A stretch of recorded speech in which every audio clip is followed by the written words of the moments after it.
Hello, my name is Gianna Henry, and this is my critical creative reflection of my opening film, The Darkroom. So, I'm going to begin with pointing out our film's conventions like mise-en-scene, sound, lighting, character elements, technologies. The name The Darkroom is techniques we used, all that yet stuff. It holds this sense of intensity that makes people curious. My groupmate Amira came up with the title The Darkroom to create the significance and captivation in order to fulfill the idea of media distribution. After me and my team conducted some research, we decided as a group the best media company to utilize for our film's production would be either Bloominghouse Production or Universal Pictures. They both excel in horror film production, and since our genre of film is horror, we decided these companies would do an excellent job in promoting our film to the public. The poster we created for our film's promotion was extraordinary. It was simple, yet created a sense of curiosity within our audience due to the poster not giving too much away about the movie, but just enough to make people want to know what happens. We wanted to create an opening scene that will make our audience crave for more. Me and my group watched, well, for me, rewatched some successful horror films such as Get Out and Us. We got a general idea and scope of the elements horror films use in their opening scenes and did our best to recreate the same image. Though our technology was lacked compared to successful production films such as The Sinister, as we used an iPhone 11 camera to film, we held on to the elements of suspense and the unknown to captivate our target audience of young adults. As I string you along as you watch our opening scene, I'm going to slowly break down our film's clips and explain the Darkrooms production.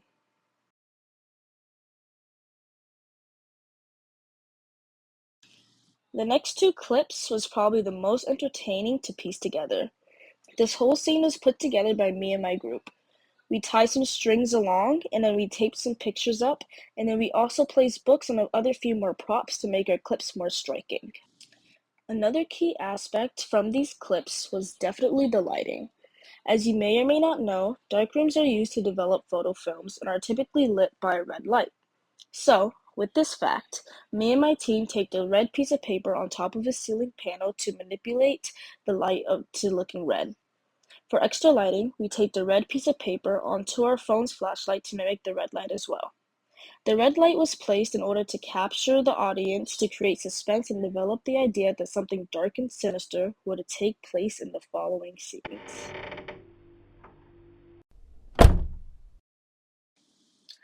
Throughout the film, our actress did an amazing job fabricating her facial and body expressions in order to convey to our audience the idea of uncertainty.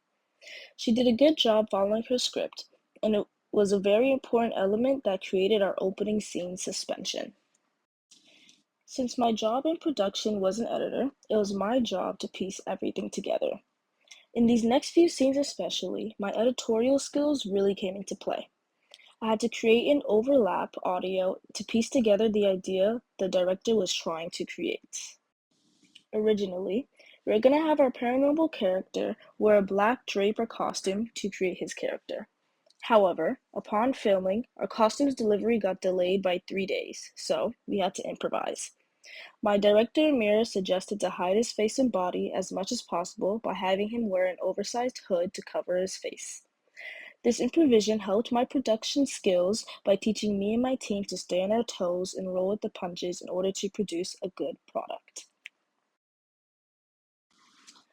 As you know, I was the Darkrooms editor. I did some research on multiple editorial software available in my price range and inquired based on my analyzation and attempts as I used video editors such as CapCut and Canva that the best editorial software for me was iMovie and InShot. I used iMovie due to its user-friendly features to piece my clips together. After all my clips were together seamlessly, I exported the video into InShot. I utilized InShot's amazing audio feature to overlap and add audio and clipped it onto my film. Since in the beginning clips, you can hear our director's voice, I had to use a clip of music to add onto the soundbar and completely delete the original clip's audio. With these two apps, the editorial process was definitely of ease and helped me to create my finished product. The most deeming part of this whole process was the film's structure itself. From day one, me and my group agreed on the genre of horror. Then came the plot process. The creation of our plot and script took us 3 days to create.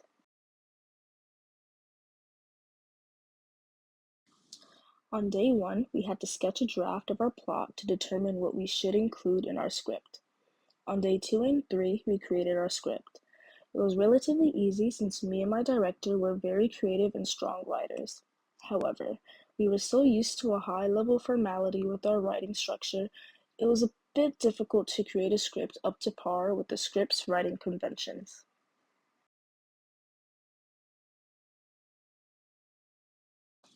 Next, we had to determine which camera angles and movements to use while filming. We decided in the first few scenes to use close-up shots in order to provide our audience a sense of eeriness while also portraying our characters' facial expressions, setting, and background. In the following scenes, we also decided to utilize a POV and tracking shot while our main actress was being chased by our paranormal character.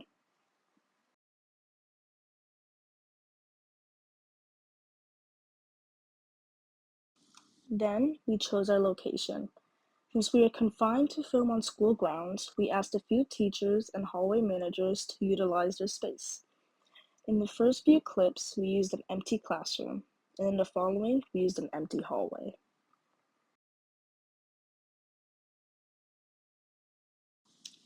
Overall, this whole production process was endearing. I learned a plethora of new skills such as determination and improvisation. I also gained some new editorial knowledge like how to overlap and add audio to a video clip. I hope you enjoyed my breakdown of the opening film, The Dark Room. Have a wonderful day.